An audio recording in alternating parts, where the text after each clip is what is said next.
How to use TaxSlayer properly. Beginner mistakes that cost you. TaxSlayer is a popular tax preparation software, but beginners often make mistakes that can cost both time and money. Here's how to use TaxSlayer correctly.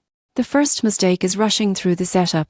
Most people get this wrong by skipping the initial questions about your filing status, income type, and deductions. These early details shape your entire return.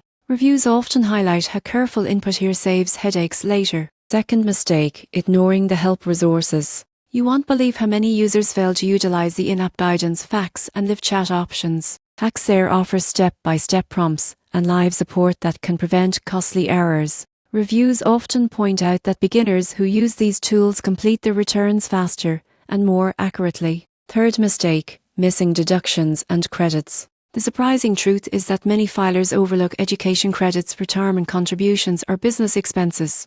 TaxSlayer provides automatic suggestions, but only if you enter your information carefully. Reviews frequently share real examples of overlooked deductions that could have saved hundreds. Fourth mistake, assuming the free version covers everything. Some users find out too late that complex situations, like rental properties or investment income, require a paid plan. Honest reviews often compare which version suits beginners versus more advanced filers. Finally, failing to double-check the final return is common. Always review your entries, verify totals, and ensure bank details are correct before submission. Small mistakes can trigger errors, follow-ups, or delays. Using TaxSlayer properly means taking time during setup, leveraging support tools, entering all deductions and credits, choosing the right version, and reviewing your final return carefully. Avoid these beginner mistakes to file confidently, maximize your refund, and minimize errors.